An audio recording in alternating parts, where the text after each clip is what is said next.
Buenos días a todos. Continuamos ahora con el bloque de aprendizaje.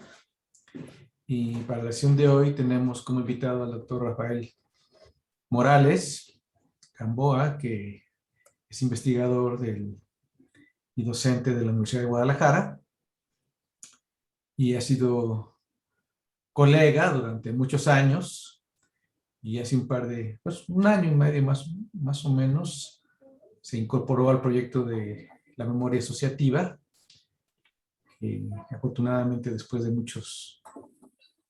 mucho tiempo para que se materializara la idea, si era operativa, ya logramos resultados, yo creo, muy buenos. Y la razón de la plática, pues, es que se utilizan autoencoders para convertir a la representación concreta, que está en un buffer de píxeles de modalidad específica, a la representación abstracta por características, que es la que se requiere para la memoria asociativa, pero por estas representaciones pues son el pan de cada día en las redes neuronales. Entonces, pues sin más, pues lo dejo con Rafa. Adelante, Rafa, te permito compartir. Por favor. Y está.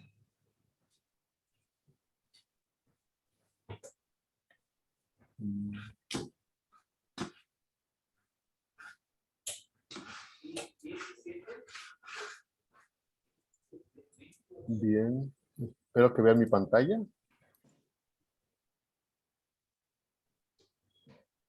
¿Me pueden confirmar, por favor? Sí. Sí. Perfecto. Bueno, pues esta presentación tiene que ver con los autocodificadores. Esto es autoencoder, se conocen como autoencoders generalmente. Y bueno, en particular, aterrizados como ejemplo concreto, aterrizándolos en lo que hicimos con las memorias asociativas, pues básicamente en el último año. Bueno, ¿cuál es la idea de los autoencoders? Originalmente estaban directamente relacionados con una reducción de dimensionalidad. Es una cita textual de Hinton y Salakutdinov, que dice que los datos de alta dimensión se pueden convertir en códigos de baja dimensión, o sea, reducir la dimensión de los datos mediante el uso de una red neuronal, ¿sí? Una red neuronal multicapa. Y la idea es que haya una pequeña capa central, o sea, básicamente una reducción en la dimensión, considerando que cada capa es una representación de los datos. Una pequeña capa central lo que quiere decir es que hay una capa en la red en la cual se reduce de manera significativa la dimensionalidad de los datos, pero que permite reconstruir el vector de entrada de alta dimensión, ¿sí? Es una especie de un zip que comprime el dato, pero usando redes neuronales y reduciendo la dimensionalidad. La reducción de dimensionalidad, pues es un tema que tiene mucha tradición, por ejemplo, en estadística, con el análisis de factores principales, por ejemplo, donde la idea es reducir los datos eliminando aquellas variables que son redundantes, que no aportan mucha información, y quedarse uno con las variables que son clave para describir la información. En este caso, la idea es usar una red neuronal. Y es un autocodificador porque incluye las dos fases. La red va desde la imagen original, reduce la dimensión y luego vuelve a generar la imagen original. Este es una ilustración, básicamente para mostrar cómo estaría organizado. Tenemos la capa de entrada. El tamaño de la capa de entrada, pues, es el tamaño de los datos. En el caso de una imagen, pues es el número de píxeles que hay en la imagen, multiplicado por el número de colores en cada píxel. Perdón, sí, básicamente si es blanco y negro sería multiplicado por 1, pero si es en color, pues tendríamos 3 valores para cada píxel. Y luego hay una serie de capas intermedias, que van reduciendo la dimensionalidad de los datos de entrada hasta llegar a lo que sería la capa central, donde tenemos la dimensión mínima, y necesariamente pues tenemos el inverso, tenemos una manera de reconstruir a partir de esta codificación central, generar la salida, que en este caso lo que se espera es que la salida sea lo más parecida posible en principio a la imagen original, ¿sí? Y bueno, entonces tenemos dos partes, tenemos lo que es el codificador o el encoder, que es la parte que reduce la dimensionalidad, y tenemos el decoder, que es el que a partir de la codificación regenera la imagen, ¿sí? Ahora, este es un ejemplo concreto cuando hablamos de imágenes. Generalmente se utilizan pues, redes convolucionales, que son especializadas en análisis de imágenes. Y entonces lo que tenemos, por ejemplo, aquí es una imagen a color. Entonces la dimensionalidad de la imagen es 24 por 24 por 3. Pues un pequeño cálculo da alrededor de 15,000, si mal no recuerdo, lo podemos checar rápidamente. 224 por 224 por 3 son 150,000, perdón. Tenemos 150,000 elementos de entrada. Y lo que va pasando es a través del proceso de convolución y a través de un proceso de pooling, lo que generalmente se hace es ir reduciendo la dimensión de la imagen, ir aumentando el número de parámetros. La imagen va de 224 por 224 a 112 por 112, 56 por 56, 28 por 28, 14 por 14, al mismo tiempo que va aumentando el número de parámetros para describir la imagen, de manera que al final lo que queda es una representación lineal en términos de 4,096 unidades. ¿Sí? Entonces se baja de 150,000 elementos en los datos originales a 4,996 elementos en los datos codificados. Y luego hay un proceso inverso en el cual, bueno, se vuelve a engordar la imagen, se van reduciendo los parámetros hasta llegar a una imagen, en este caso en particular, es una imagen en blanco y negro nada más, de 224 por 224. ¿Ok? Entonces la idea pudo haber sido una imagen a color, pero bueno, en este caso concreto, en este ejemplo, es una imagen en blanco y negro. Y yo creo que el ejemplo es útil porque resalta una característica importante de los autoencoders, el hecho de reducir la dimensionalidad. En el caso concreto de los autoencoders es una especie de compresión con pérdida de información. No es un zip, es más bien como un JPEG, un MPEG. Lo que tenemos es pérdida de información y entonces eso forza de alguna manera a la red a seleccionar qué es lo más importante, ¿no? Qué es lo más importante en las imágenes. Y eso lleva generalmente a que las imágenes de salida no son 100% iguales a las imágenes de entrada, sino que son imágenes que tratan de rescatar, imágenes que rescatan los aspectos clave de las distintas imágenes que se le van dando como elementos de entrada. ¿Ok? Cualquier duda ustedes me dicen en cualquier momento, yo voy platicando, pero me paran y me preguntan lo que quieran. Entonces, de manera más general, una manera más general de poner los autoencoders es un tipo de red neuronal artificial que se utiliza para aprender codificaciones eficientes de datos sin etiquetar, aprendizaje no supervisado, pero no hay una etiqueta para la imagen, pero la codificación se valida y refina al intentar regenerar la entrada a partir de la codificación. ¿ok? Es una manera de codificar los datos de entrada que se genera al mismo tiempo que se valida, que se puede regenerar en la medida de lo posible la entrada a partir de la codificación. Y entonces, en este sentido, es una codificación eficiente dependiendo de la tarea que se quiera realizar. O sea, no en este caso, en el caso de la reducción de la dimensionalidad, pues era comprimir la información lo más posible y luego regenerarla. Pero no necesariamente el objetivo es de comprensión, o compresión, perdón, sino más bien el objetivo puede tener bueno, los propósitos pueden ser otros, ¿ok?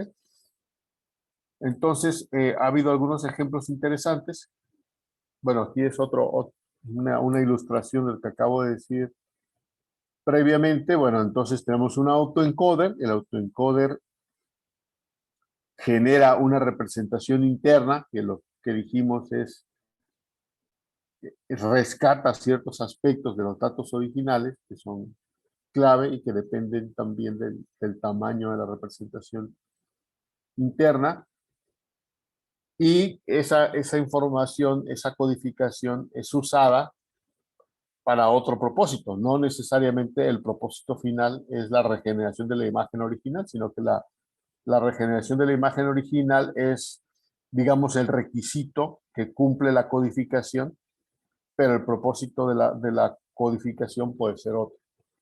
Y en el caso de las memorias asociativas, en particular, pues el propósito también es un poco diferente, ¿sí? Algunas cosas para las que se han usado, por ejemplo, para otros propósitos de estas codificaciones, por ejemplo, es la reducción de ruido.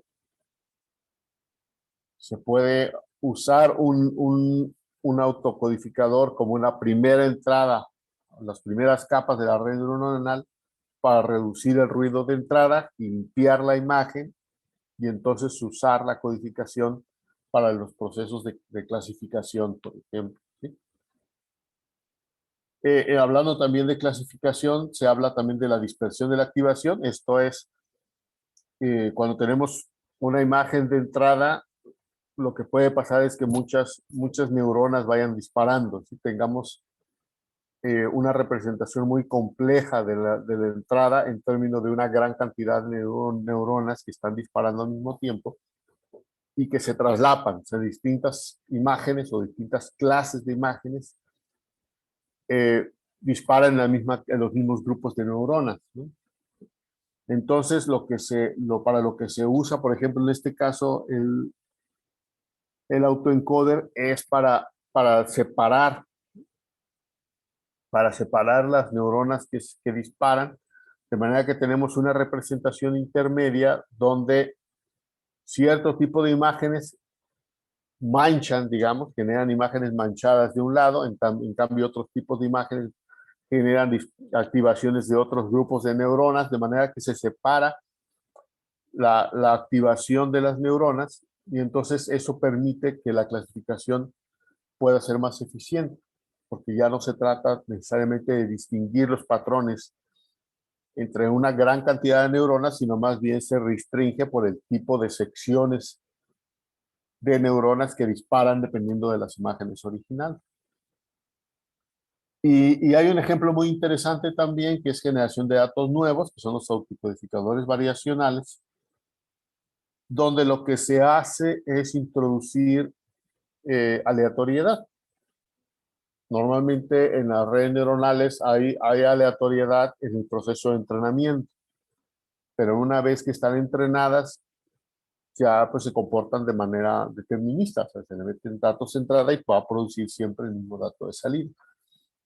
En este caso, lo que hacen es, en la capa intermedia, a la hora de producir, en la segunda fase, a la hora de generar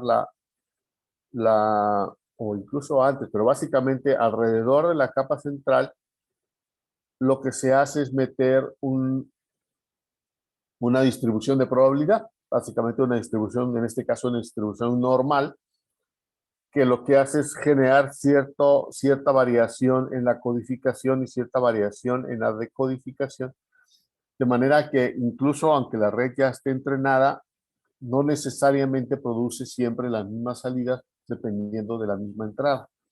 Y eso permite en un momento dado generación de datos nuevos, o sea, datos que no son imágenes, que no son imágenes directamente la misma imagen original, sino una imagen con ciertas modificaciones aleatorias, pero que en principio pertenece a la misma categoría. Entonces, estos son algunos ejemplos de usos de los decodificadores, pero en general parece que han tenido una gran cantidad de usos en redes neuronales. Pero yo voy a presentar un caso concreto, que es el uso que hicimos de los autocodificadores en el caso del proyecto de memoria asociativa entrópica. ¿Ok? ¿Cuál es la idea? ¿No? La idea y por qué en parte el uso de un autocodificador, por un lado es que lo que se guarda en memoria no es una copia exacta de lo que se observa, sino una codificación eficiente de la observación para los propósitos de la memoria. ¿Sí?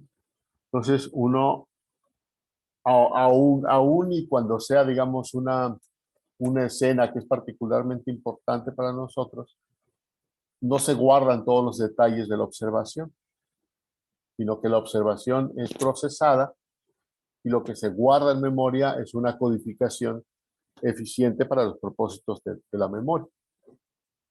¿Sí? Lo que sería la parte del codificador.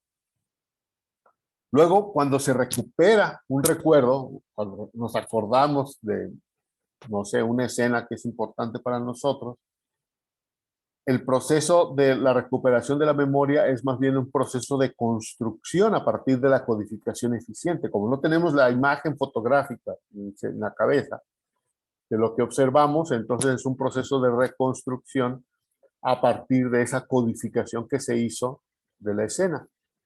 Entonces tendríamos, digamos, esta relación entre un codificador y un decodificador asociado con una memoria interna que estaría como que en medio entre los dos, ¿no?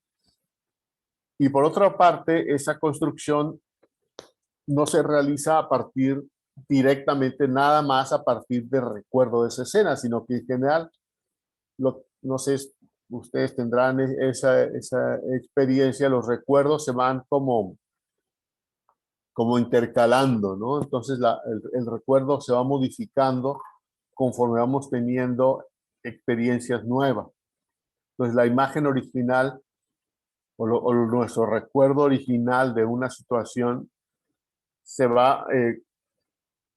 van añadiendo aspectos que tienen que ver con otros recuerdos, con otras escenas, con otras cosas que hemos experimentado, y entonces el recuerdo se va modificando. ¿Ok? Que esto tiene que ver, en el caso concreto nuestro, más bien con la representación que se realiza en las memorias, que es una representación distribuida, y además manejamos una selección aleatoria también, como en los autoencoders variacionales, de manera que el recuerdo se construye y además la construcción puede generar un recuerdo que no necesariamente es directamente relacionado con el recuerdo adicional, ¿no? Ahora, esta es la arquitectura del sistema que construimos para los experimentos con memorias asociativas.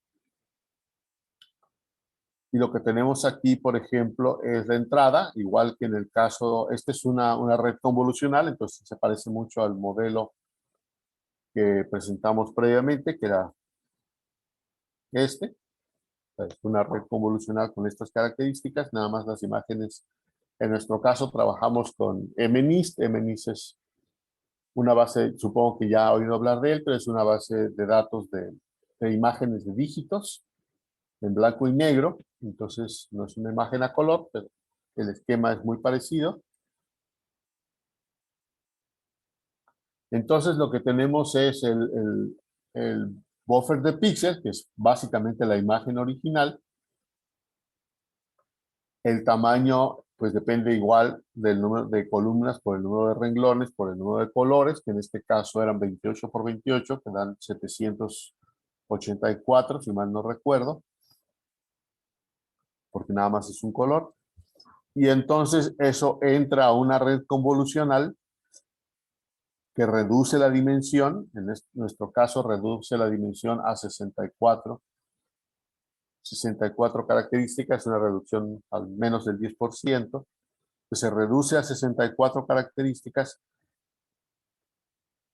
y esto puede entrar tanto a una red neuronal clasificadora, o sea, una red neuronal totalmente conectada, que lo que hace es clasificar esta codificación interna y generar la clase a la que pertenece la imagen, el dígito correspondiente, o bien, en este caso, en el caso concreto de la red, se podía enviar a un decodificador que lo que hace es tratar de regenerar la imagen original a partir de la representación reducida, ¿no? Entonces, tenemos otra vez la imagen que estaba aquí originalmente. Ahora, lo que nosotros hicimos en este caso fue entrenar a la red juntas, las dos salidas. O sea, es una red con dos salidas y se entrenó de manera que la codificación interna fuera útil tanto para regenerar la imagen como para clasificarla. Y esto lo que hace es que la representación interna entonces pues tiene dos fuerzas que la jalan, ¿no? Por un lado tiene que funcionar para clasificación y el aprendizaje se orienta hacia acá, pero al mismo tiempo el aprendizaje se orienta también para la reproducción de la imagen. Entonces, eso a lo que lleva en parte es a que la codificación aquí tiene que estar estructurada para propósitos de clasificación.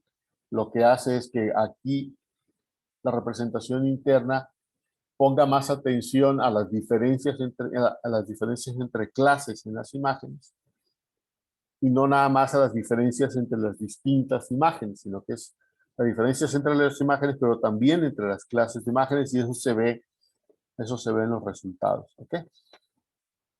Ahora, por otra parte, se construyó una memoria asociativa entrópica, que es lo que tenemos aquí, que recibe estas representaciones internas, estas codificaciones eficientes que comentamos, una representación abstracta de la imagen original, y se guarda en las memorias. Y las memorias se pueden usar directamente para clasificar a la hora que le metamos otras imágenes, y se puede usar la memoria para clasificar a la imagen nueva, bueno, la codificación, se mete una imagen nueva aquí, se codifica, se envía a la memoria y la memoria puede clasificar también esa imagen, pero por otro lado también la memoria puede enviar la representación, el recuerdo, la representación del recuerdo, al autocodificador, perdón, al decodificador, que es la parte final del autocodificador, y entonces generar una imagen que sería en este caso pues la imagen recordada. ¿Ok? ¿Dudas hasta aquí?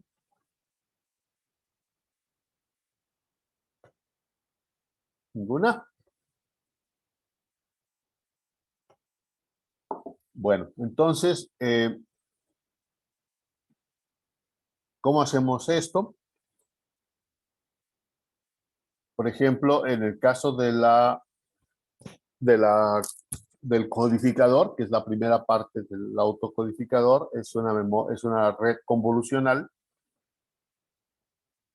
Entonces, básicamente es una red pues profunda, tiene varias capas, ahorita van a ver, y las capas se organizan de dos maneras diferentes. Hay bloques de capas que están conformadas por una capa convolucional, que es esta de aquí, o esta, dependiendo si es la primera.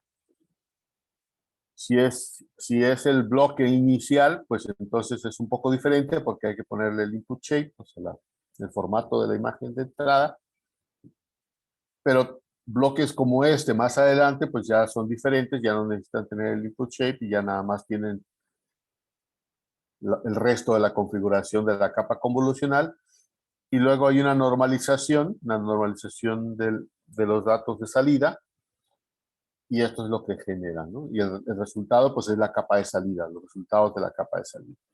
Pues tiene una capa de entrada, dos capas convolucional, una capa convolucional, una capa de normalización, y se produce como salida la capa de normalización.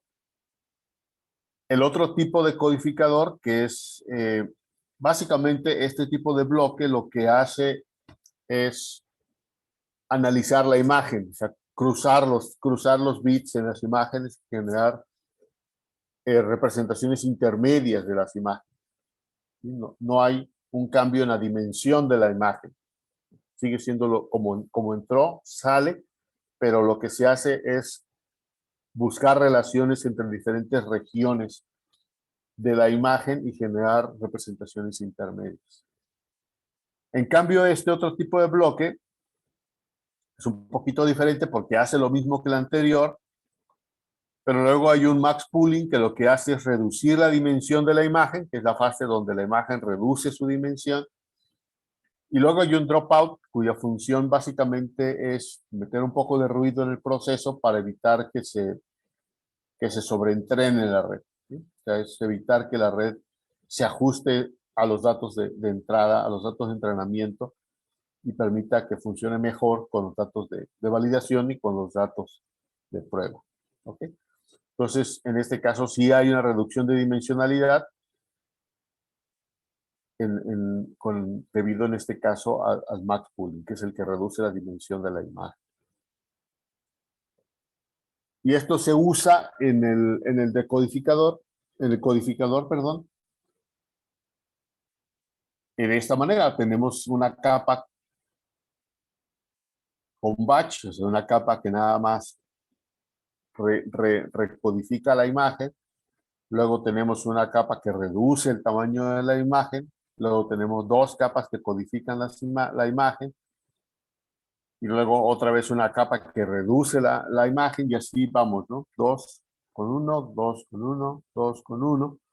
Y de esa manera la imagen se va recodificando y reduciendo, recodificando, reduciendo, recodificando y reduciendo, hasta que finalmente en esta última parte lo que tenemos ya es lo que teníamos en la imagen, que es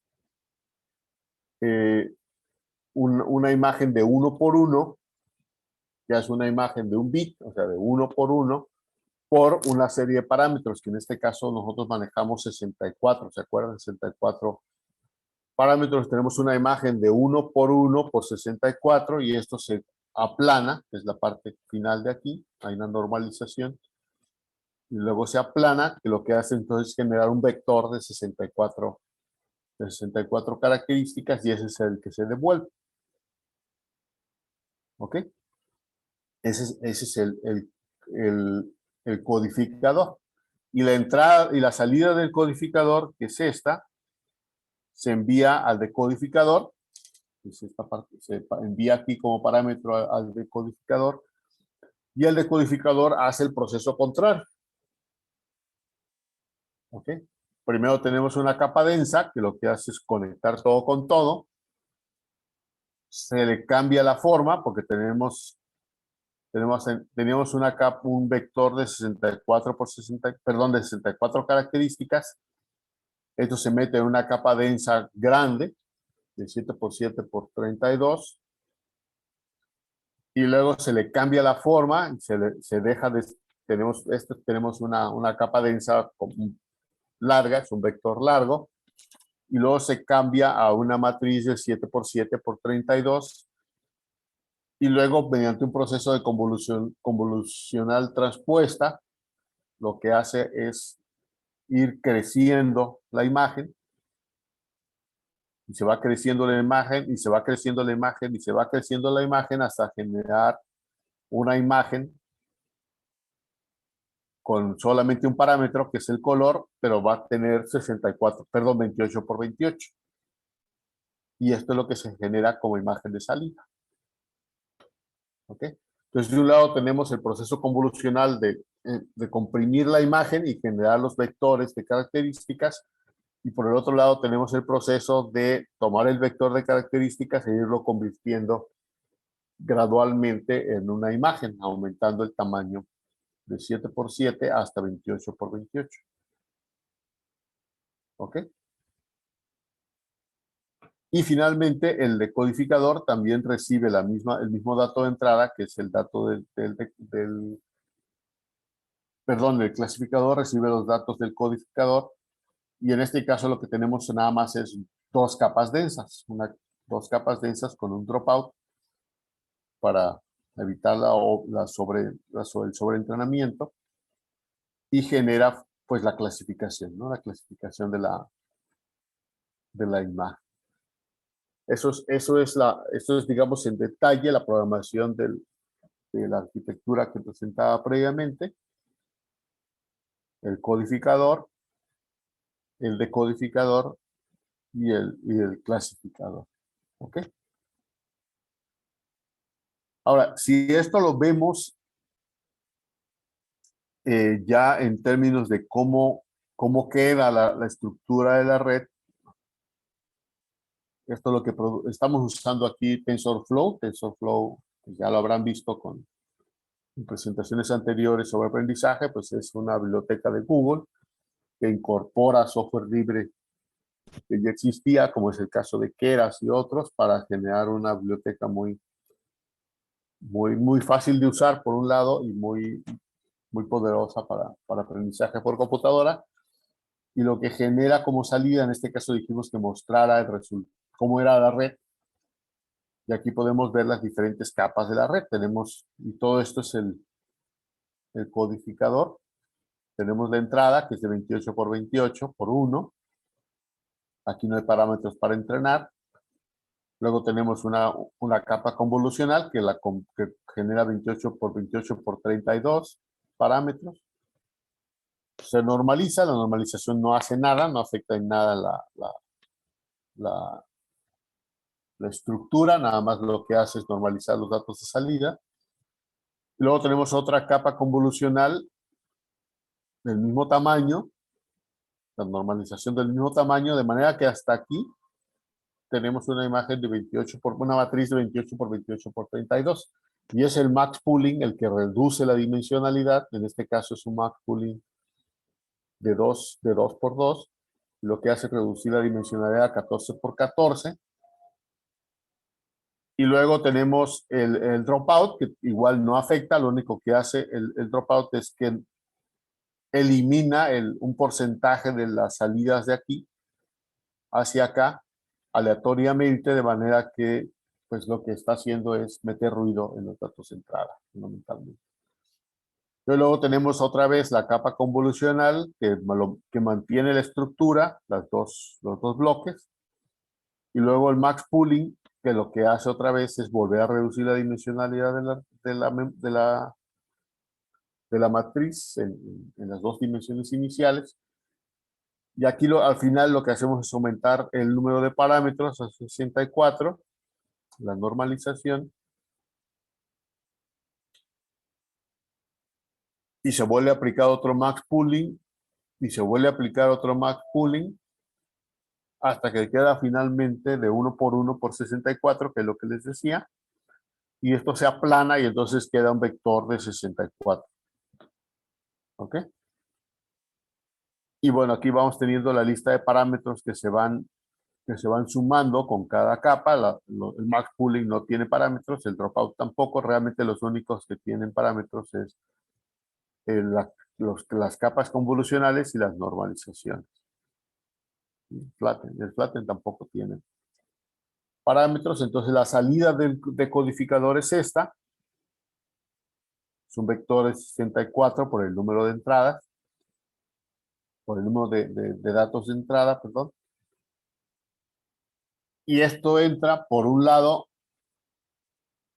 a una capa densa que tiene un dropout y que luego tiene la clasificación. Se fija, la capa densa viene del flatten.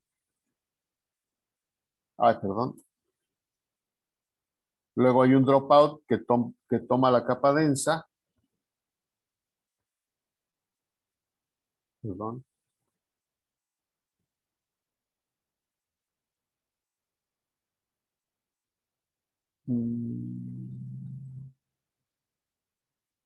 Bueno, aquí está la otra densa y aquí hay un dropout. Debe haber un dropout por ahí. O que se quedó arriba.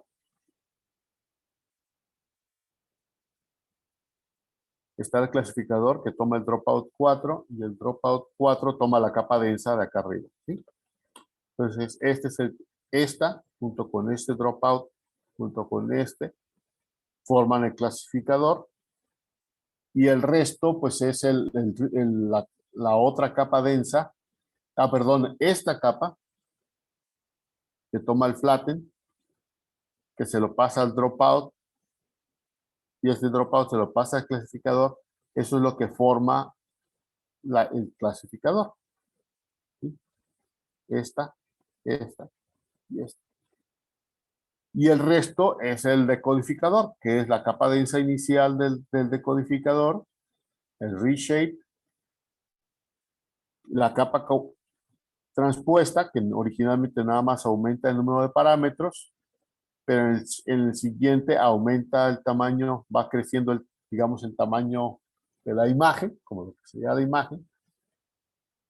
Se reduce aquí el número de parámetros y finalmente se genera un resultado de 28 por 28 por 32 que finalmente se reduce a un 28 por 28 por 1, que es la salida del autoencoder. ¿Sí? Entonces tenemos una red con 400,000 parámetros aproximadamente para entrenar,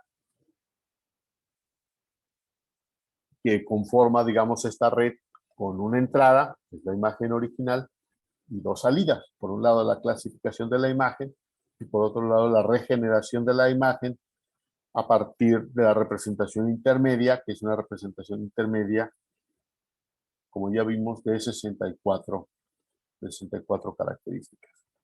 Cuando la imagen original es de 28 por 28 por 1, que son 784 características. ¿Ok? Ahora, esto lo que hicimos fue correrlo. Lo que tenemos aquí es, lo que hicimos en el experimento fue llenar las memorias con distinta cantidad de información, con el 1% de los datos de llenado, con el 2, con el 4, con el 8, 16, 32 y así, hasta el 100% de los datos de llenado para ver cómo afectaba eso a la salida de la imagen, la salida de las imágenes de salida de la memoria. Y por otro lado tenemos la salida directa del decodificador. Entonces, esta es la imagen, el primer renglón es la imagen original. El segundo renglón es la imagen que produce directamente la red neuronal, el autoencoder.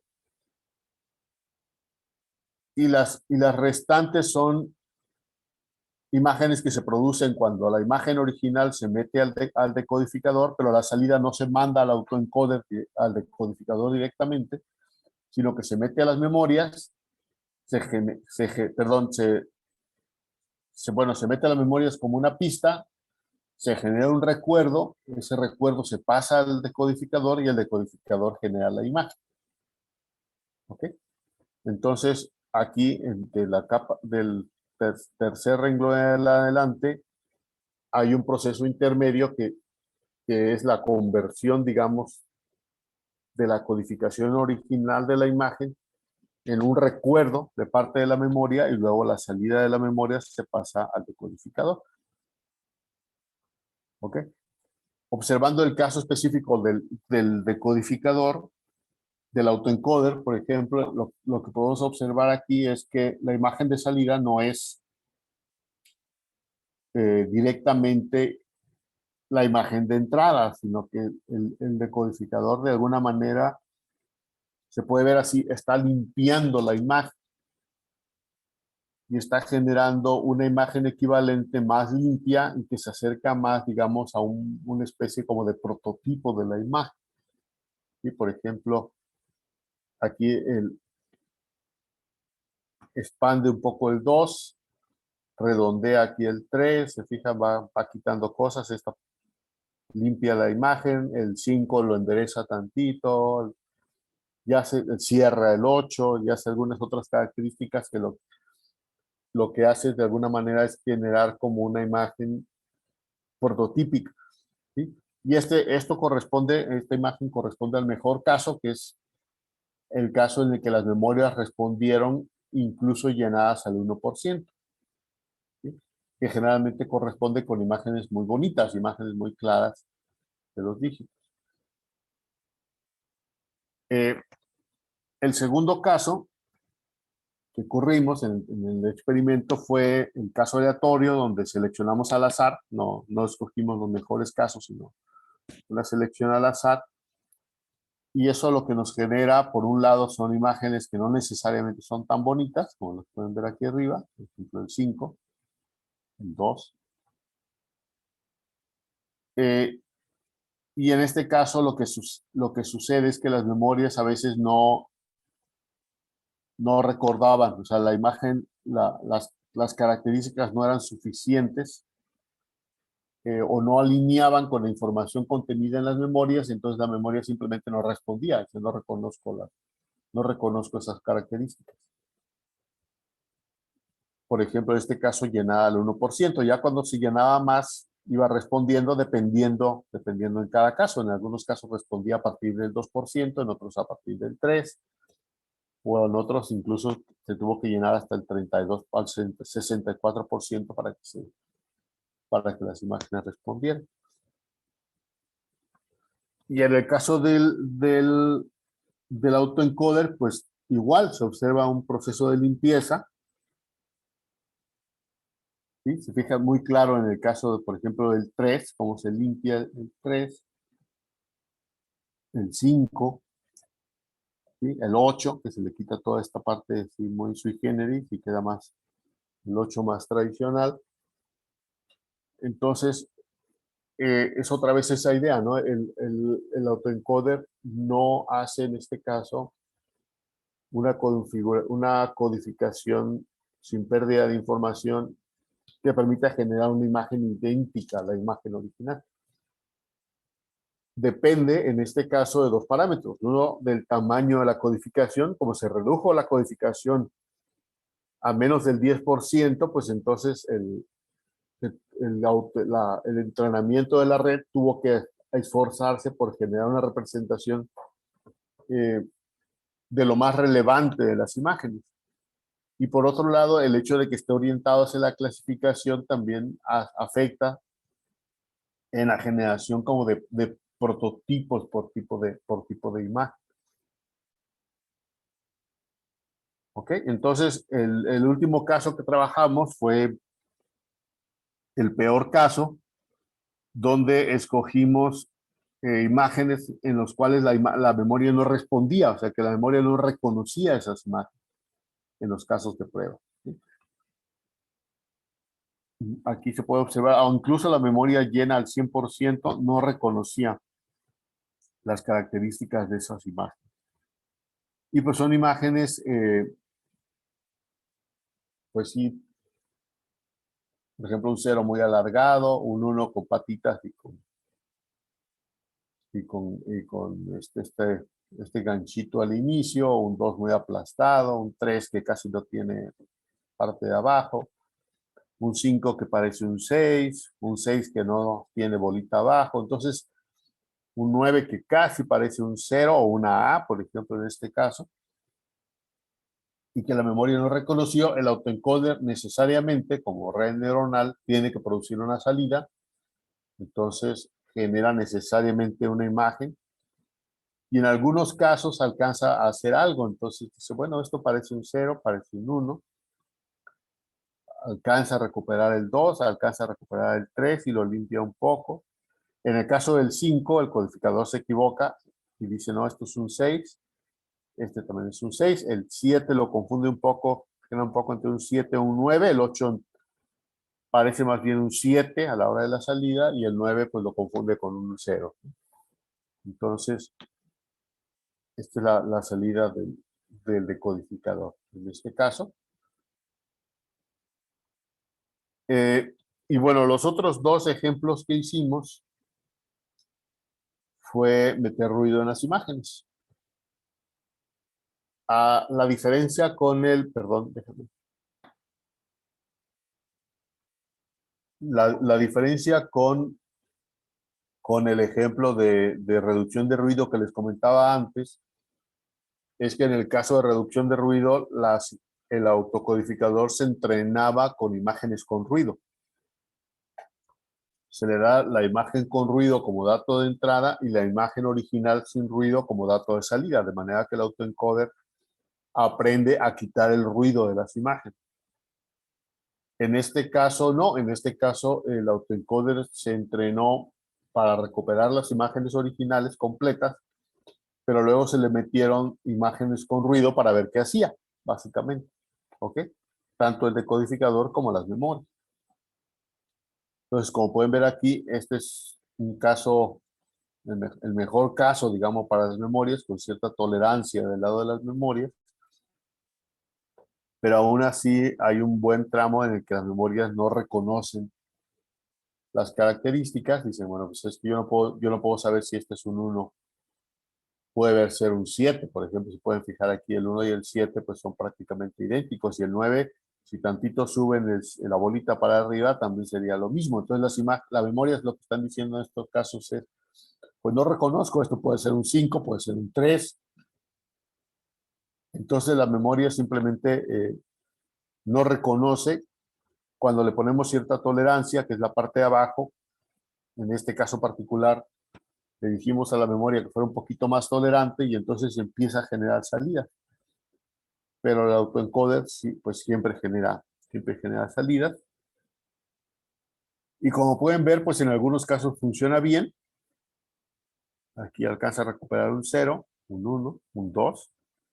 El 3 lo confunde como un 5. O sea, en los dos casos genera 5. El 4 es una cosa muy rara, o sea, como que no acaba de quedar claro qué es. El 6 sí, el 7 lo confunde con un 1, igual. El 8 sí lo genera y el 9 lo confunde con un 4, porque pues es difícil de saber. Y más por la posición casi horizontal de esta parte de aquí, dice, pues es un 4, no es un 9. Entonces, de esta manera funciona nuestro decodificador, en este caso. Y en el último caso, lo que hicimos fue ponerle otro tipo de ruidos, que fue barras verticales. Le pusimos barras verticales al centro.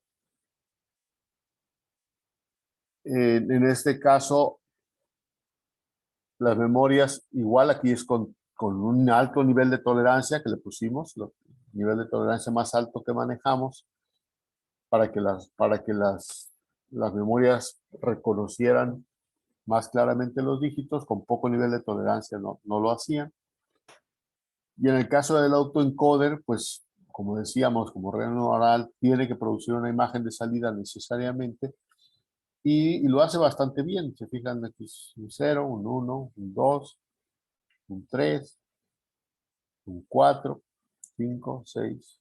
Este se puede decir que es un 7. Este pues no está tan claro, pero podría decirse casi que parece más un 8 que a un 1. Y este pues es un 9. ¿Sí? Igual lo que está generando son como, en este caso del 9 se nota mucho, en el caso del 6, el 5, 4 son imágenes bonitas, digamos, a partir de las imágenes originales, porque se está orientando hacia el prototipo de la imagen. ¿Sí? Entonces, este es un ejemplo pues, de cómo funciona un autoencoder, en este caso con imágenes de dígitos, y el propósito para el que lo usamos. De manera que se puede decir en este caso, por ejemplo, que estos son recuerdos generados a partir de las salidas de las memorias, que no necesariamente reflejan directamente las imágenes originales, sino que simplemente son lo que la memoria produce de salida con un cierto factor de aleatoriedad en los resultados.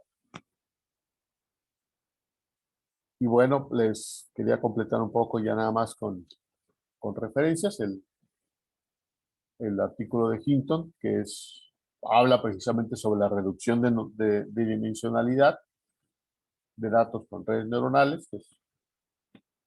Es un artículo pues ya un poquito más reciente. Los artículos originales pues fueron los que introdujeron el concepto de autoencoder también. El manejo de los autoencoders para la reducción de ruido, es lo que les comentaba, donde se entrena el autoencoder para reducir el ruido de entrada.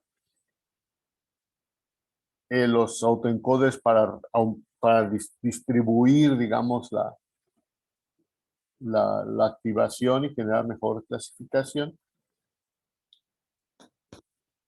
Los autoencoders variacionales, que es lo que les comentaba, que hacen algo, de hecho en nuestro caso, las memorias hacen algo muy parecido a lo que hacen los autoencoders variacionales, en el sentido de que las salidas de las memorias no necesariamente son las características que se le dieron de entrada, ¿no? O sea, las pistas, sino que son variaciones.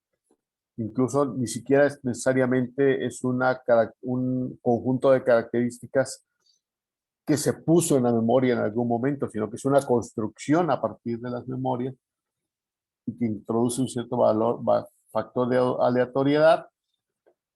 Bueno, el artículo en Wikipedia, porque tiene un montón de referencias que pueden ser muy útiles, y finalmente pues el artículo nuestro donde presentamos el trabajo que se presentó como ejemplo. Y pues eso es todo de mi parte. No sé si tengan alguna duda o algo que quieran que se explique con mayor detalle.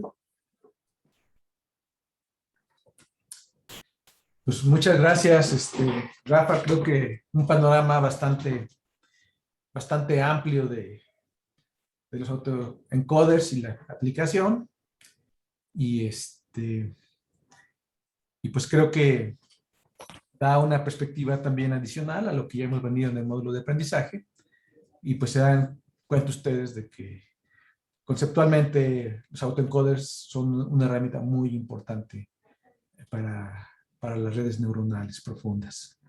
Y también aquí, pues Rafa dio una introducción bueno, presentó el artículo que hicimos con la memoria selectiva, que es un proyecto que seguimos. De hecho, tenemos también nuevos resultados con letras, con el alfabeto, muy buenos, que son muy consistentes con lo que hemos visto. Y de hecho estaba pensando que a lo mejor el curso lo voy a terminar, una plática al final, con una plática de las motivaciones y la mecánica del amor asociativa, muy orientado para poner en el contexto de la cognición, o sea, no nada más como una herramienta de remuneración, sino realmente como la memoria natural. Y también, pues, si alguno de ustedes tiene intereses en hacer una tesis en esta temática, pues creemos que hay un espacio de oportunidad muy bueno. Entonces estaba pensando que podría dar esa plática al final del curso, que en principio sería para la segunda parte del curso, pero pues no sé cuántos de ustedes van a quedar aquí, entonces para que se lleven una idea de su motivación filosófica. Y tenemos tiempo para algunas preguntas. No sé si quieran preguntar o elaborar en algún tema.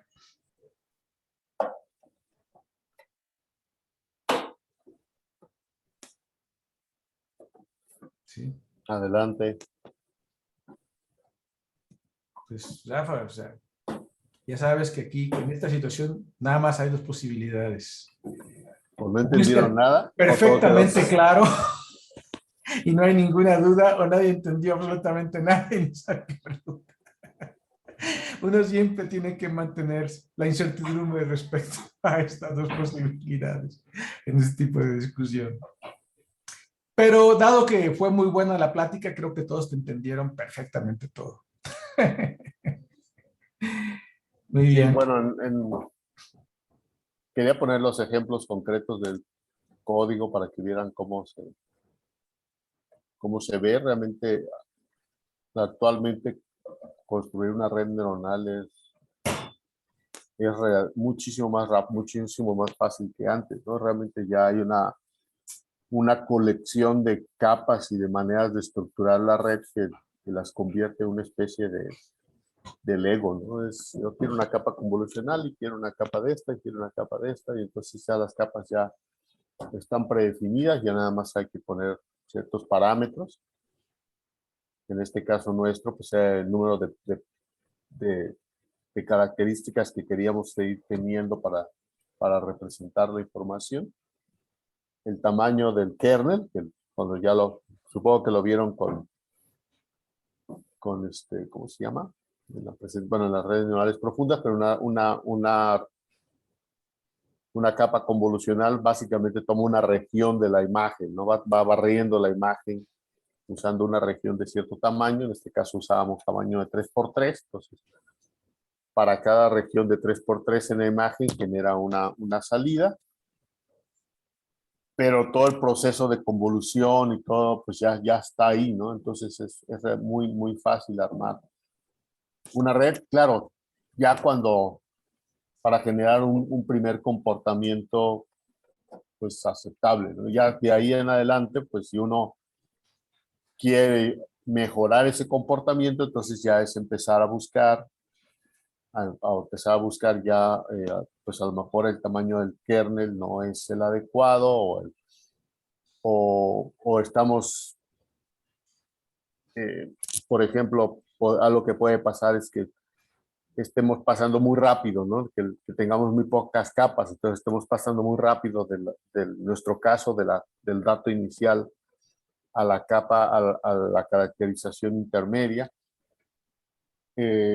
O, por ejemplo, en el caso de MNIS no pasó porque todas las clases están representadas igualmente, pero si tienes capas representadas de diferentes tamaños, entonces algunas clases con muchos elementos, otras clases con mucho menos elementos, entonces uno tiene que jugar ahí por ejemplo, con el tamaño del batch, que le llaman, ¿no? El conjunto de datos que entran juntos en un proceso de actualización de la red, para poder incluir algunos elementos de las clases menos representadas. Entonces ya ahí uno empieza a jugar, digamos, ya con los parámetros más finos, la medida de exactitud, y el optimizador. Entonces ya empieza uno a trabajar ya en más detalle, digamos, para afinar la salida, para generar mejores salidas. Y también, por ejemplo, en nuestro caso, pues MNIS no es muy grande. MNIS son 70,000 elementos, entonces una red mucho más grande que la nuestra, pues no podía ser entrenada eficientemente con esos poquitos datos, entonces tenía que ser una red relativamente pequeña. Pero si era muy pequeña, pues no genera buenos resultados. Entonces uno tiene que encontrar como un compromiso ahí entre la cantidad de los datos y el tamaño de la red. Pero eso ya, digamos, es la segunda fase, ¿no? La fase del pulido de la red, pero la construcción de las redes actualmente, pues es relativamente fácil, diría yo. Y bueno, en el caso de los autoencoders, en nuestro caso, los problemas empiezan a aparecer cuando hay más contexto. Por ejemplo, en el caso de MNIS y de MNIS, que fueron los dos primeros experimentos con los que trabajamos, el fondo es negro. El fondo no hay fondo, no hay ruido de fondo. Lo que hay es un contraste entre lo relevante y el resto de la imagen. Empezamos a trabajar con CIFAR, por ejemplo, que es una base de datos de fotos, pero chiquititas también, del tamaño un poquito más grandes que las de MNIS, pero son imágenes sin colores y que tienen fondo. Entonces ya tenemos un ruido ahí de fondo, y el autoencoder entonces funciona diferente, empieza a funcionar un poco como les dijimos. Tiene que empezar a reducir ese ruido y a generar imágenes que se concentren en lo que no es ruido, a separar el ruido de no ruido, que en el caso de MNIS, pues es el blanco del negro, pero acá pues no, el color puede estar tanto en el fondo como en la parte relevante de la imagen. Entonces se vuelve un problema más complejo, y pues hay un estudiante de doctorado trabajando precisamente en ese tema, en cómo poder generar un buen autoencoder para que trabaje con las memorias y al mismo tiempo funcione bien como autoencoder. Entonces está trabajando en esa parte. Y el otro proyecto en el que estamos trabajando, pues fue aplicar la misma idea a audio. Entonces, en vez de tener imágenes, lo que tenemos son sonidos, que son los fonemas del español, ¿no? Los sonidos que producen los diferentes, que se usan en español para cuando hablamos, para poder hacer en un momento dado un reconocedor de voz. Entonces, la primera parte tiene que ver precisamente con la codificación, pero en este caso hay un proceso de doble codificación porque el sonido se transforma en un esquema que es más manejable ¿sabes? Por una red neuronal en este caso, y luego se genera una representación intermedia, que es la que va a las memorias, y luego tenemos que generar también una representación de salida, que luego en un momento dado se volvería sonido o se volvería texto, ¿no? Entonces, en este caso, en vez de tener una red convolucional, tenemos una red recurrente, pero es el mismo esquema, una red recurrente que genera una representación intermedia, que es una representación intermedia de 256 elementos, y luego tenemos un decodificador que lo que hace es otra vez tomar esa representación intermedia y generar un audio, ¿no? Una representación de un audio, que es lo que se va a mandar de salida. Sí. Aquí es muy interesante, a mí me parece que los experimentos que hemos resuelto ya de manera pues, bastante satisfactoria son representaciones convencionales, son alfabetos, es notación, o sea, los dígitos y las letras. Y ahora estamos enfrentando información natural, que son imágenes y sonidos del lenguaje, no sonidos arbitrarios, sino sonidos del lenguaje, que pues está resultando una bestia mucho más difícil de domar, ¿sí? Pero también todo este trabajo de la memoria asociativa también tiene una motivación cognitiva, porque lo que estamos tratando de modelar es la memoria asociativa y el elemento entrópico tienen que ver con un modelo de la memoria natural, que es ampliamente distribuida y que es reconstructiva y por supuesto que es asociativa. Y entonces, un poquito también en el fondo la motivación es cognitiva y se trata de postular o sea, cuál es el rol de la memoria asociativa en la arquitectura cognitiva de manera general y de manera específica. Entonces, lo que hemos visto ahorita es que para información convencional, alfabetos, que de hecho, ustedes saben que neuronalmente están diferenciados, o sea, es un aprendizaje específico, eh, se presta más a la modelación, y las imágenes, o sea, si logramos resolver el problema de las imágenes y los sonidos, pues lo que estamos también pensando es cómo se guardan estos o sea, cuál es un modelo de la memoria natural desde el punto de vista funcional. Es decir, cómo realmente el cerebro, bueno, es que no decimos cerebro porque funcional quiere decir en computación que es un modelo de la función, no de la estructura que la sustrae, ¿no? Y ustedes, lo que hemos visto en inteligencia artificial es que es muy diferente un modelo de la función que un modelo de la estructura. ¿Okay?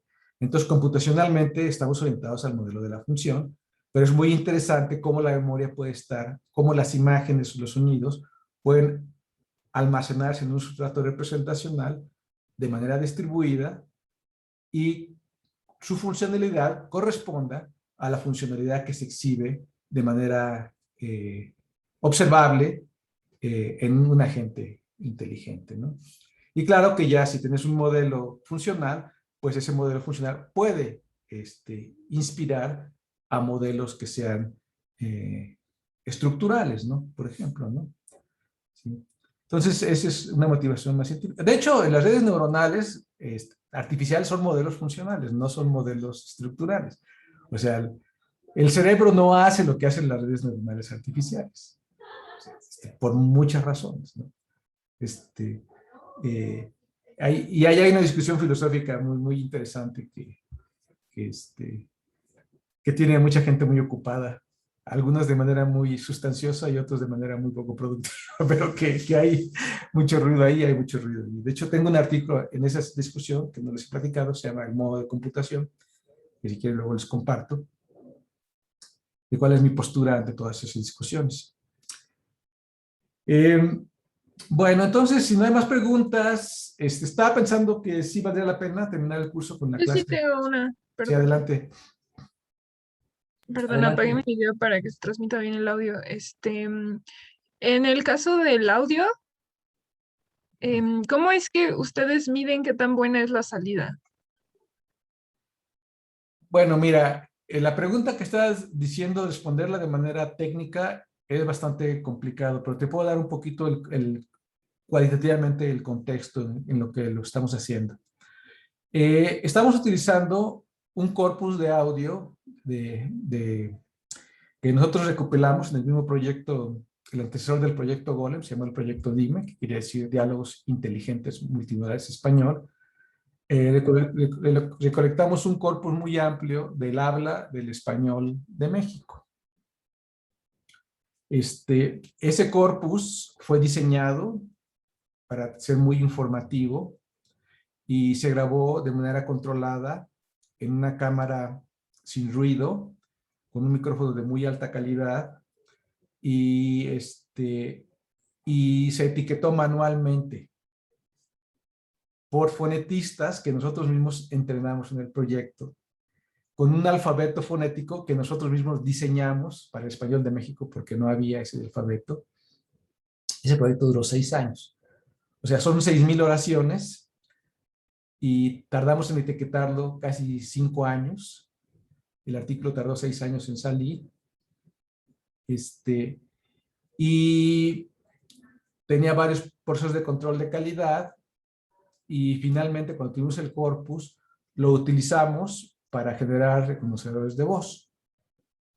Estoy hablando de 2009, 2010 y fueron reconocedores de voz que, pues que estaban en un rango operativo para la tecnología de reconocimiento de voz en aquella época.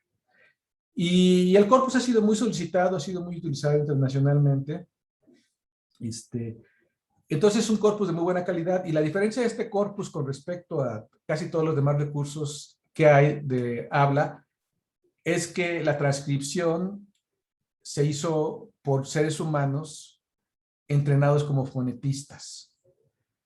Ustedes, para que se den el trabajo que eso es, como eran 6,000 oraciones grabadas por 100 personas, entrenábamos estudiantes de servicio social como fonetistas, que normalmente eran estudiantes de la Facultad de Filosofía y Letras en hispánicas, que ya sabían fonética.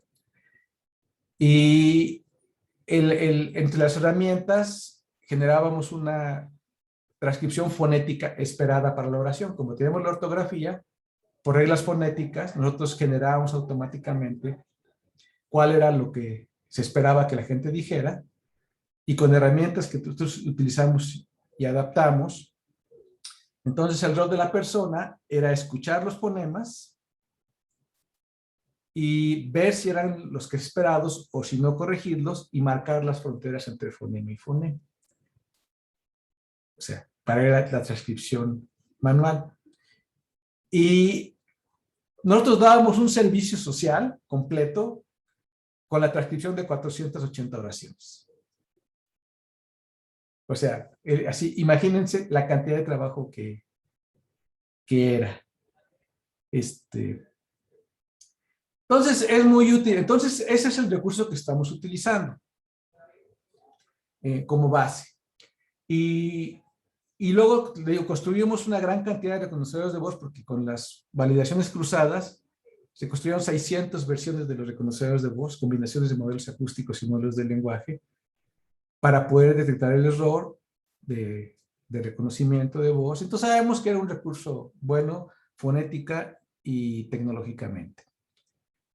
¿Okay? Entonces, ese es el recurso que se está utilizando para generar los modelos iniciales, las memorias asociativas. Entonces, la hipótesis aquí es que para cada fonema hay un registro de memoria asociativa, en donde se guardan de manera distribuida un gran número de instancias, o sea, miles de instancias, pero no tantas miles porque el corpus es pequeño, de cada una de las 22 fonemas de la forma básica del español, porque el español de México tiene 17 consonantes y 5 vocales. Ustedes saben que eso es una convención también. Entonces, el corpus DIMEC 100, que se llama, está transcrito en el básico de 22 unidades, pero tiene una transcripción más fina de 44 unidades y tiene otra más fina todavía de 57 unidades diferentes. Entonces, estamos usando la de 22. ¿Ok? Y entonces, con eso, con ese corpus, con las redes recurrentes que Rafa está platicando, una parte del corpus se utiliza para entrenar a las redes, que me parece que es el 57% del corpus, ¿verdad, Rafa? ¿Cuánto es? Estás apagado. Sí, 57% del corpus 57%, si mal se no utiliza para recuerdo. entrenar al autoencoder.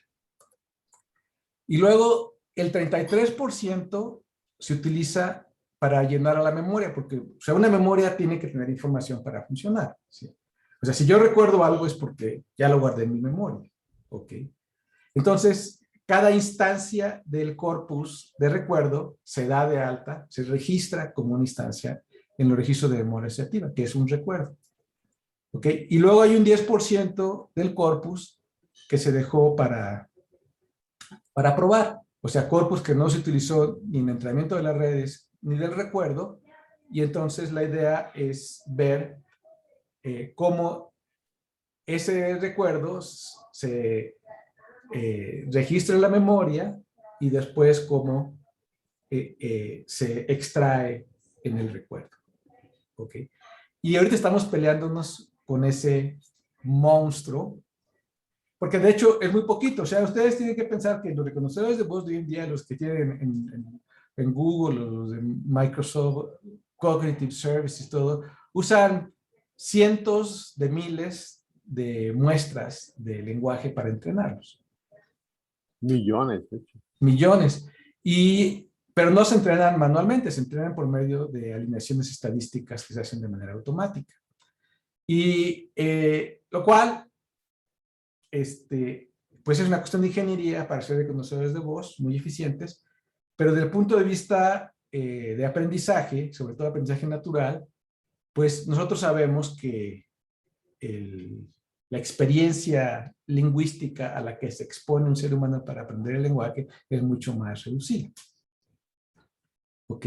Y sin embargo, la competencia que tenemos es mucho más elevada. Aquí es interesante, o sea, como tenemos un poquito de tiempo, les digo, justamente uno de los argumentos principales de Chomsky para postular que el lenguaje es innato era la pobreza del estímulo lingüístico. Es decir, ¿cómo era posible que un ser humano con un estímulo lingüístico tan limitado sea capaz en tan poquito tiempo? Los niños empiezan a hablar antes de los 2 años y a los 3 ya son súper competentes. Claro que el lenguaje se aprende toda la vida, o sea, porque eso de la competencia del lenguaje también es módulo de muchas cosas, ¿no? ¿Cómo es posible que,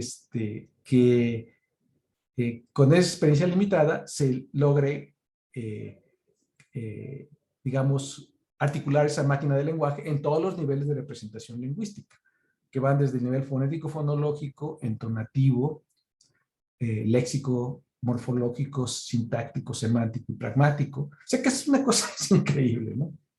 Okay. Entonces, la hipótesis aquí, pues es que la memoria, bueno, la hipótesis de Chomsky es que es una máquina genéticamente ya codificada, y lo que hace el lenguaje, la experiencia lingüística en la vida cotidiana cuando el niño nace, es simplemente fijar los parámetros de esa máquina potencial. Entonces, la máquina lingüística ya está, es innata, y lo que hace la experiencia lingüística es dar los parámetros específicos del entorno lingüístico, el lenguaje que el niño va a hablar, para que se desarrolle la competencia, pero el lenguaje ya está. Es una idea bastante compleja, ¿no? O sea, mucha gente la ha discutido muy ampliamente. Y pero aquí nuestra hipótesis, o la hipótesis cuando uno está motivado este trabajo, y mucho del trabajo que yo he hecho en el fondo está motivado por el lenguaje. Pues todo lo que hemos platicado en mi perspectiva, todo viene, originalmente mucho viene del lenguaje, que no he hablado porque todavía nos falta construir más, y es lo más complejo. Bueno, no es lo más complejo, pero involucra a todo. Es que hay o sea, la memoria asociativa tiene un rol central en todos los procesos cognitivos. O sea que que es justamente las máquinas computacionales no tienen en general. Y un poquito por varias vías, pues lo que yo he venido pensando es eso, o sea, que uno de los, digamos, pues retos conceptuales fundamentales de la inteligencia artificial y la cognición es poder articular una teoría sólida de cómo funciona la memoria asociativa, porque impacta en todos los procesos. ¿Okay? Y o sea, para poder coordinar todo el conocimiento que tenemos en la vida cotidiana, que viene de diferentes fuentes perceptuales, en diferentes modalidades, en diferentes contextos, a lo largo de la vida, y que está todo el tiempo interactuando, y que somos tan ágiles para poder hacer ese posicionamiento. O sea, para mí la única, digamos, o sea, me parece que es fundamental que hay una memoria que es la que tiene que, de alguna manera, es el recurso que por demanda para todos los demás atribuye todo. ¿Okay? Y por eso es tan importante para mí en particular la memoria asociativa, y ahora estamos obteniendo estos resultados.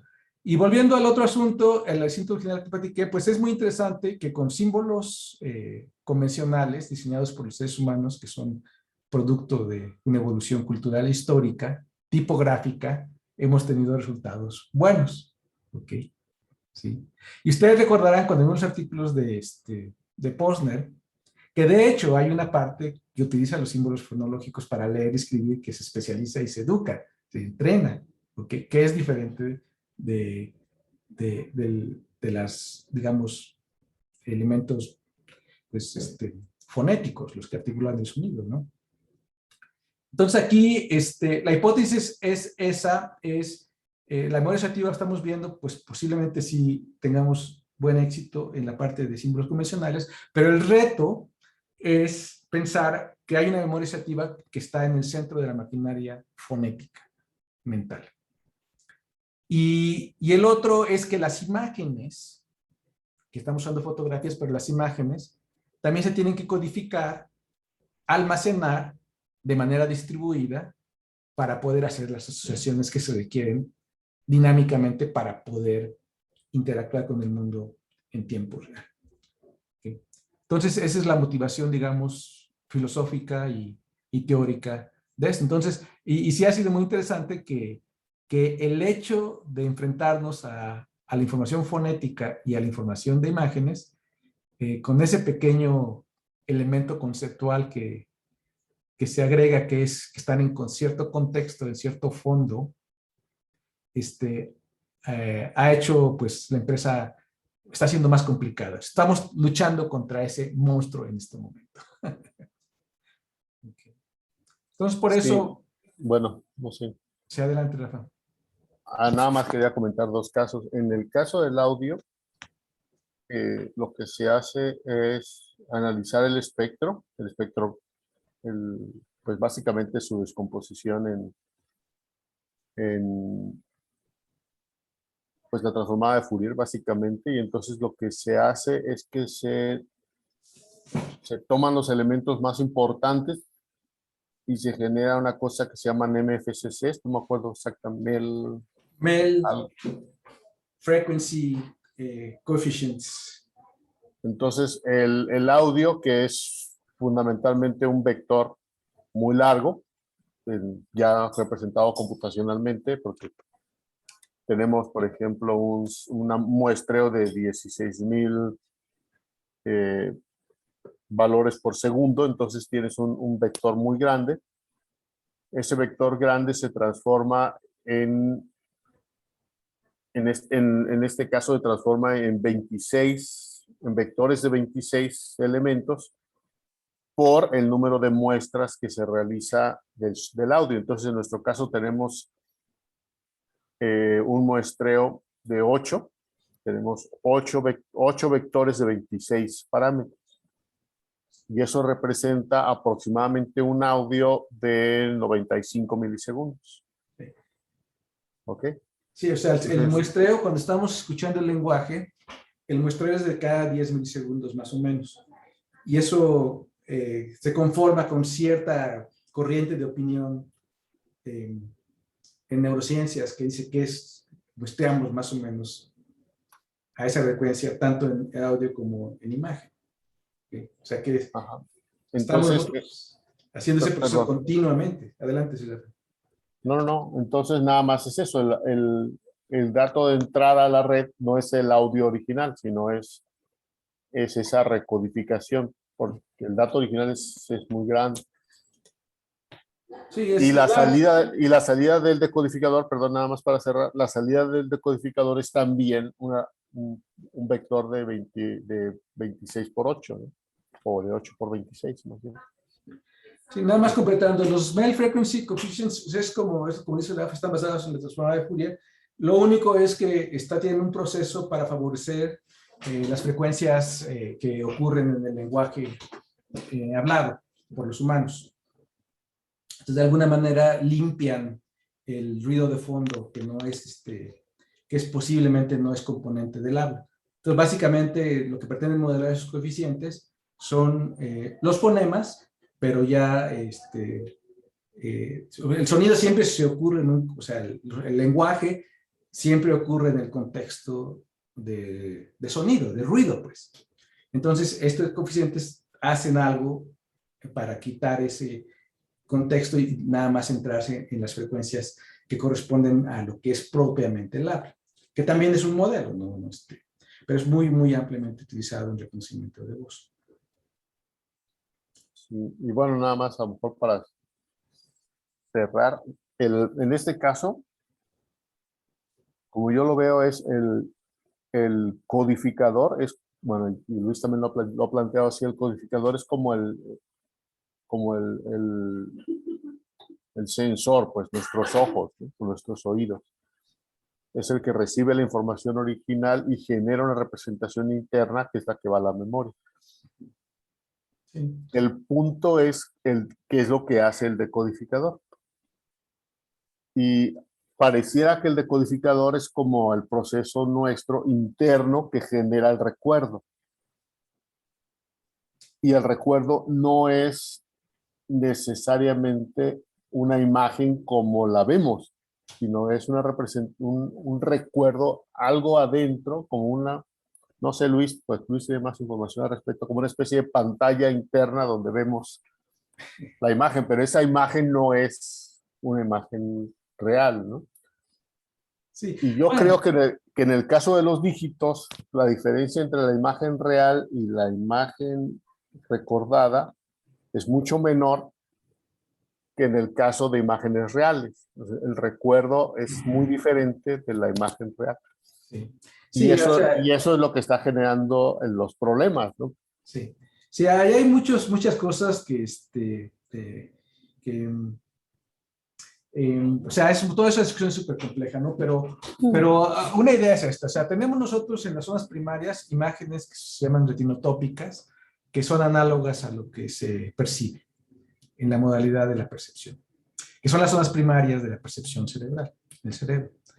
Después hay unas zonas secundarias donde ya son las imágenes multimodales. Entonces hay una especie de proceso de un segundo nivel que se puede mezclar y todavía cerebralmente de alguna manera se pueden hasta cierto punto localizar. Pero después hay una zona terciaria en la que ya todo está completamente distribuido y ya la localidad de la información pues no se puede ver. Entonces, como nosotros lo modelamos en esos 3 niveles, pues el buffer de entrada, ya sea acústico o visual, corresponde intuitivamente a las zonas primarias de la percepción.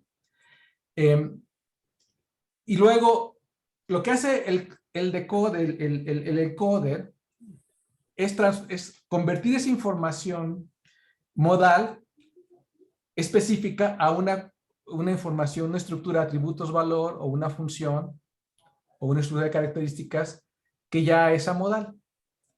Porque o sea, no importa la modalidad en la que entremos, si es acústica o audio, lo convertimos a modal, pero todavía 1 a 1. ¿Okay? Todavía hay una correspondencia 1 a 1 entre la información modal y la información amodal, aunque ya en la segunda capa la información amodal está en el formato. Y es cuando se registra en la memoria asociativa donde se crea la información distribuida y ahí ya la información entre los recuerdos y las representaciones es n por n, que es la característica central de las representaciones distribuidas.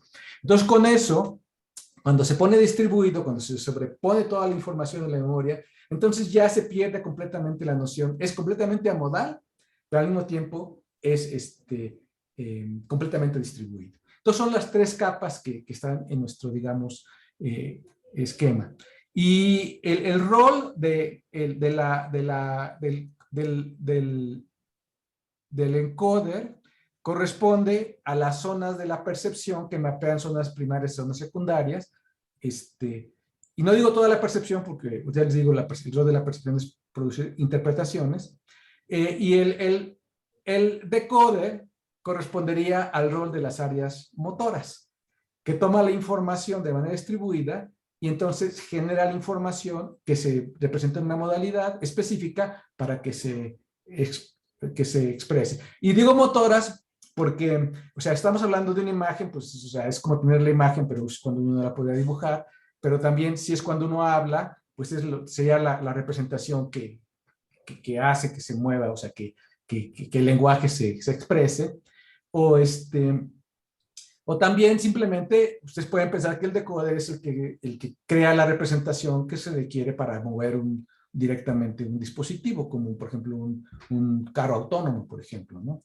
Entonces, digamos que la zona motora lo que hace es producir la representación que entra a los efectores finales de la acción, que puede ser el movimiento, pero también es el lenguaje y también pues, son las imágenes que construimos, ¿no? Entonces hay esa analogía con la concepción de todo esto, ¿no? Entonces y digo que no corresponde a la percepción porque la percepción, en última instancia, su objetivo central es producir una interpretación. O sea, yo tengo información externa en el mundo, señales no interpretadas, y el producto de la interpretación es darle a la mente una interpretación. Esta es una persona, este es un árbol, la persona está corriendo. O sea, ya una interpretación que es lo que podemos, digamos, decir que es el sujeto del pensamiento, pero también lo que entra, o sea, me parece, a la memoria asociativa, lo que se registra son interpretaciones, no se registra la información del mundo externo, sino lo que se registra la interpretación. Y la memoria tiene que ver con la interpretación, o sea, porque una cosa es el procesamiento, digamos, bottom-up, que viene de la información sensorial hacia la mente, que es la observación, acuérdense la parte bayesiana, y otra parte es lo que se retribuye del conocimiento que se tiene a priori, que eso está en la memoria. ¿Dónde más va a estar? Pues en la memoria. Y entonces lo que hace la percepción, pero no usando estadística, sino lo que hace es ponderar la información que viene de la observación del mundo con lo que se tiene en la memoria para producir la interpretación más plausible para el individuo. Y esa interpretación es la que es sujeta de guardarse en la memoria y la que es sujeta del pensamiento. Digamos que todo esto está en el esquema, y eso todo está en los capítulos finales del libro de racionalidad, donde está toda esa teoría, aunque ya les di un avance a ustedes en la parte en la parte de razonamiento, sobre todo cuando hablamos de la parte bayesiana. ¿Okay? Sí. Entonces hay esa analogía, ¿no? Esa analogía. Pero la parte de la memoria, de hecho, es muy importante porque, pues porque digo, o sea, ahí tiene que constarte la información. Ahora, el pensamiento también viene a la par de la memoria. O sea, del pensamiento en la mente, o sea, tampoco puede ser un objeto que manipule simbolitos así, como lo hacemos con representaciones externas. Entonces, debe ser un módulo que es paralelo a la memoria en su parte estructural, que está completamente distribuido, y nada más que mientras que la memoria toma un cue y regresa a un objeto de la misma clase, lo que hace el pensamiento es que toma un cue y hace una función de transformación, que es lo que regresa, ya sea para guardarse en la memoria o para realizarse para la acción. Que es una generalización, nada más que en lugar de ser un módulo pasivo, el pensamiento es quien de manera activa trabaja sobre las representaciones amodales, pero ya que están, según yo, cuando menos es la hipótesis, ya que están otra vez diferenciadas como unidades que se pueden correlacionar uno a uno con los objetos de la percepción, de las modalidades de la percepción. Entonces, hay todo digamos, motivación cognitiva detrás del trabajar en memoria asociativa. ¿Sí? Y la razón por llegar a la asociativa es porque después de explorar varias vías y se están montados sobre varias corrientes de pensamiento muy fuertes, pues siempre he llegado yo a un momento en que llegaba un impasse, y el impasse era siempre qué pasa con la memoria, o sea, qué pasa con la representación interna. ¿Ok? Entonces, poco a poco se me fue haciendo más presente que pues eso era, digamos, un sujeto fundamental de la cognición.